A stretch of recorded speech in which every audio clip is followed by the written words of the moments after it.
Thank you, Bill, very much for that overly generous introduction. I hesitated to get up here and ruin that nice build-up. But I've had a nice opportunity to visit with many friends in this room, business community. An old friend, Chancellor Legislature, is here. Enjoyed catching up with him, as I always do. And then I did get a chance to meet Steve Mitchell back there, but we didn't talk about delivering the triplets. Now you know what delivering that budget was like last session. Tell your wife, you may not be able to sympathize with her, but I can. It's great to be here at the Richardson Chamber today.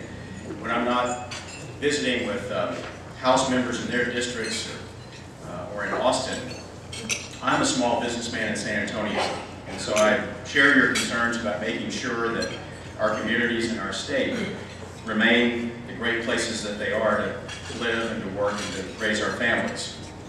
And it's been a pleasure to sit at the table with two of my colleagues who represent this Richardson area, Representatives Angie Chen Button and Jerry Madden. And we also have my good friend from Dallas, Raphael Anchia here, and then from McKinney, Ken Paxton arrived, so I appreciate your being here as well. But I want to point out, in particular, the good work that your Richardson representatives did the last session. I want to make sure the Chamber knows, for instance, that Angie worked really hard on building up workforce development programs for our state. She was a champion for protecting property rights for Texans. And Representative Madden, we all know, he's on my bad list right now. He's announced that he's not running anymore. And as sad as I am, and how much I know I speak for the entire House when I say that we're going to miss his steady leadership and his visionary bipartisan approach to corrections policy and juvenile justice, that we are also very, very happy for him and for Barbara for being able to take a deep breath after 20 years of public service. And so I would like for Jerry to stand up and for us to appreciate him.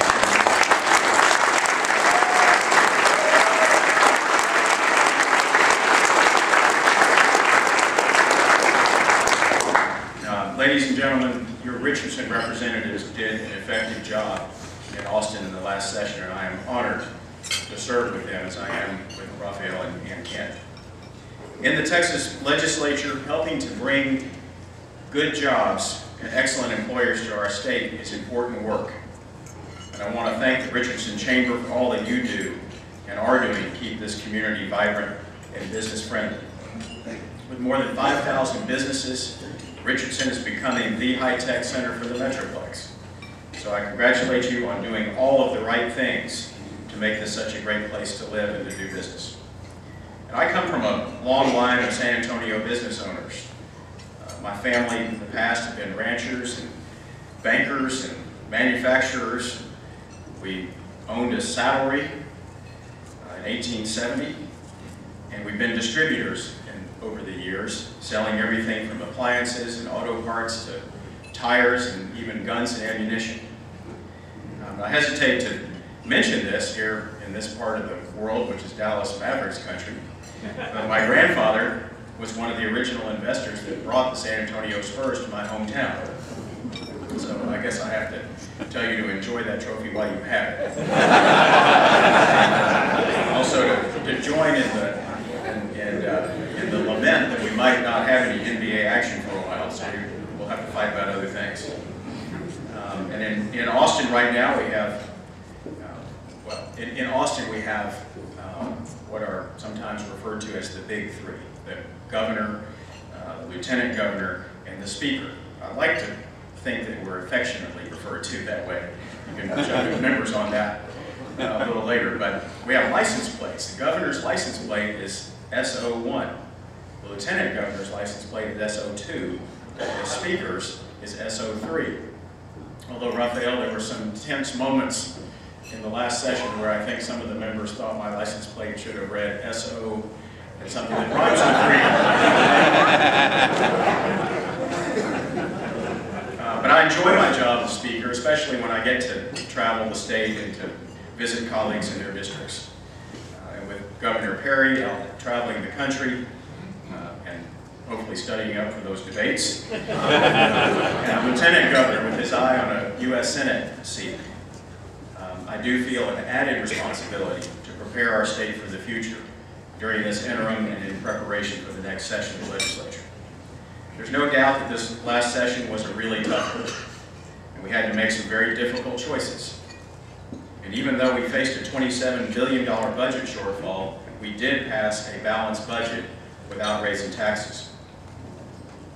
We had to significantly trim the growth in education spending, but we still managed, and this has been a little bit under-reported, I think, we still managed to add $1.6 billion in new money directly to our public schools. We just didn't keep up with growth, and we couldn't continue to fund the then existing formulas. And we cut deeply in other areas, but we still kept public education as in a smaller pie, a bigger piece. And we did a few other things as well, like taking steps to protect the voting rights of military personnel and passing additional tort reform. With the 82nd legislature now in the rearview mirror, it's time to look to the future. From our growing population to the severe drought that is plaguing our entire state, Texas is in a period of significant change, and how we address these issues will impact our state for decades to come. That's why House members are already hard at work getting ready for the 2013 session. The House committees are focused on more than 170 charges or issues to study that will form the blueprint for how we address our state's challenges when we do come back for the 83rd session. My specific focus has centered on 3 key priorities. And back on those presidential debates, you know how difficult it can be to remember all 3, but I'll do my best with these 3 priorities. Now, unlike Governor Perry, I do have them written down, which will help. And the fact that the national media is not here is probably going to help me too. But my 3 priority areas are, number 1, education. And that's both public education and higher education. And number 2 are our resources and our infrastructure needs in the state. Number 3 is our economy. So I'd like to briefly talk about each of these 3 priority areas. And first is education. Nothing is more important to our future than the willingness of all Texans to make education our top priority. Our future depends, obviously, on our ability to develop talented leaders and capable workers equipped and prepared to run and grow our economy. To create that talented workforce, we must effectively manage our growth. School districts need to be more efficient and more effective with their resources, and they need more flexibility in how to best spend those funds. At the same time, I think it's important to recognize that we can't rely just on money and government alone. I'm convinced that the first and the most important classroom for our kids is in our homes. And the first and the most important teachers that our kids have are our parents. I'd like to see Texas become a national leader in getting parents more involved in their children's education. I've asked our legislative committees to continue our focus on improving public education so that young people are ready for college or careers. And I've also asked legislators to find ways to increase collaboration between private businesses and our research universities. I know that UT Dallas is an emerging research university in this community on a mission to achieve Tier 1 status. My longtime friend Dan Branch, the chairman of the Higher Education Committee, was just here with you last month, I understand, speaking on this very topic. Tier 1 status is a magnet for attracting top companies and good jobs. So Tier 1 universities create a talent pool that sparks entrepreneurship and it creates jobs. UT Dallas's efforts to enhance curriculum and add degree programs and seek more research funding are all the right things to do, and they will yield dividends for this Richardson economy. My second priority is resources and infrastructure. During the last decade, Texas has grown by almost 21%, and projections show that we are poised for that kind of growth, or even greater growth in the coming decade. Our growing population places great strains on all of our systems and our resources, from transportation, to energy, to water supplies. We will need more electricity, we'll need better roads, we'll need more healthcare facilities, and we'll need more efficient schools to keep pace. And this is going to require innovation from the private sector and efficient and effective use of our investments from the public sector, or what others call taxpayer funds. I'm focused on ways in which we can all work together to address our current and our future challenges. To address these challenges, legislative committees are focusing on improving transportation infrastructure, addressing the drought and implementing our state's water plan, and improving wildfire response to ensure protection of life and property. And my third, and I think the most pressing priority, is our economy. For one thing, we need to find ways to attract more manufacturing jobs. And Bill and I were discussing this just a few moments ago.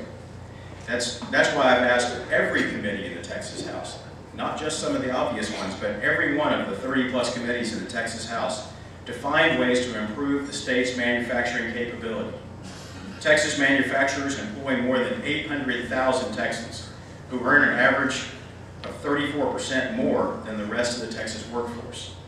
Manufacturing impacts agriculture, transportation, the high-tech sector here, and the environment, and we can find ways to grow our capacity in each one of those areas. And we need to look at our tax structure to see if it's affecting the ability of our Texas businesses to compete. Committees are also analyzing the state's overall debt burden and trying to identify ways to reduce the amount of money that we owe. Now, sales tax collections are rebounding. That's the good news. Yet addressing other issues such as the business margins tax that has never performed as expected or projected is going to continue to require tough budget choices and a lot more effort and study. And one more thing on the business development front. I do believe that we need to consider ways to enhance statewide economic development efforts so that we can streamline and maximize those efforts across the state and to continue to be able to outcompete the other states that are getting sharper in these areas. To that end, I've asked House members to look at Texas industry cluster initiatives and to find ways to maximize our competitiveness. And finally, I'm committed to making our state government more efficient and effective. I'm a champion of limited government, but there are some things that government can and must do, like maintaining roads and issuing driver's licenses, and it needs to do them better. In everything we do, we must be good stewards of the taxpayers' dollars. Our state budget process is way too complicated in my view. It uses too many accounting gimmicks and dedicated funds. You may hear about this from some of the groups out there, but I'll continue to be candid and realistic about our budget, even all of its flaws. We need the budget to be more transparent, more straightforward, and more accountable. President Reagan, who I had the privilege of working for when I was just starting out in politics, shared a similar commitment. In his first inaugural address, he said something that has always stuck with me. He said, "It is not my intention to do away with government. It's rather to make it work, to work with us, not over us. Stand by our side, not ride on our backs. Government can and must provide opportunity, not smother it, foster productivity, not stifle it." That philosophy is the guiding principle for me, and I am committed to responsible, effective, and accountable leadership in Austin. Those of us in public service have a duty to restore public trust in government that is at all-time lows right now. I try to do that through a respectful style of leadership that encourages the best contribution from all of the members of the Texas House, Republican and Democrat. It is my privilege to serve as the Speaker of the Texas House, and I thank my colleagues for the trust that they place in me to do this job. We face many tough decisions in the months and the years ahead, but I can't think of any other place I'd rather be or people that I'd rather fight that fight with. So I thank you all very, very much for inviting me today, and letting me address you at lunch, and I I've been informed by Bill that you're going to subject me to some questions and answers, so I think I'm ready if you are. Thank you all very, very much.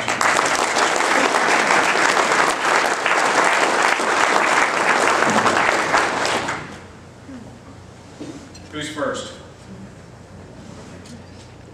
Oh, great. I've never been this lucky before. So I'll start. Yeah, oh, So okay. we just had an election with 10 constitutional amendments on the ballot. Oh. Very low voter turnout. Mm-hmm. We've amended the Texas Constitution over 450 times since Right. it was established in the 1800s. Is that the right way to govern a constitution? Did y'all hear the question? The constitutional amendments. His question was referring back to the low voter turnout for the recent election with, I think, 10 constitutional amendments. And the real question at the end was, is this the right way to govern? And personally, I don't have a big problem with it. I think the Constitution, the Texas Constitution, is a huge document, and it is changed, on occasion, but those changes are typically not very controversial changes, and so I don't see a real harm in the process that we use to change it. To get a constitutional amendment passed, 2/3 of the House and the Senate have to vote for these propositions, place them on the ballot, give the public an opportunity to vote up or down, which they did. They voted up on some and down on others. So I don't see a big problem there. Now, the low voter turnout's a problem, but that's a problem in primary elections and local elections. Mr. Mayor, you probably know that, school boards and the like. Yes, Steve.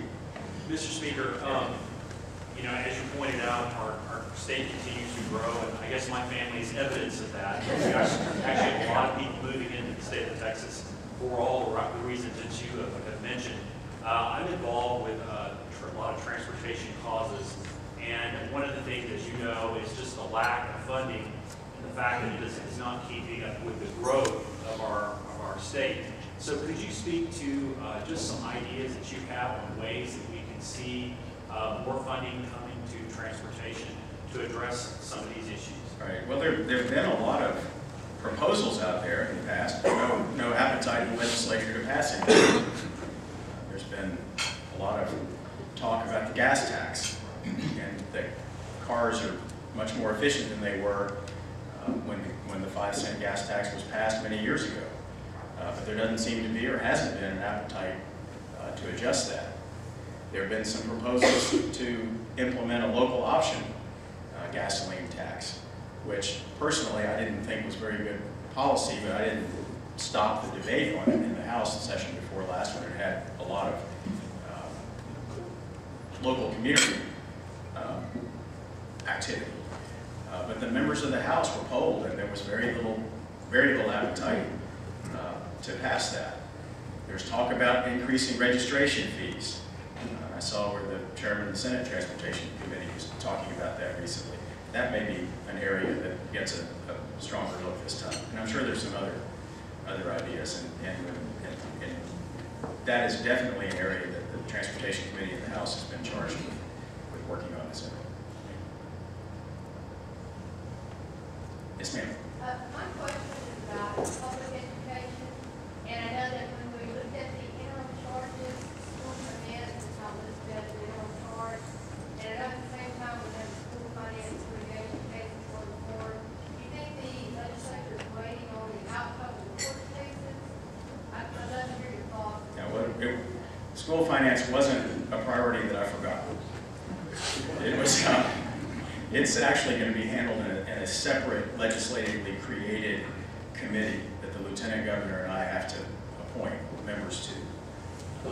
In the last session, toward the very end of the special session, there was quite a bit of negotiation between the House and the Senate and internally over changing some formulas to get us through the 2-year budget, but we didn't address a long-term approach to public education finance. But this committee will be charged with that, and we'll be watching the court cases. I was in Houston last night, and I just happened to run into some of the attorneys who are plaintiffs in some of the lawsuits.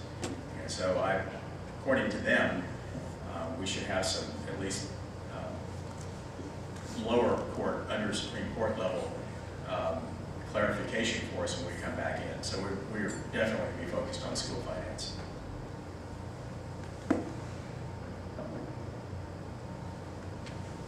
Time for nap.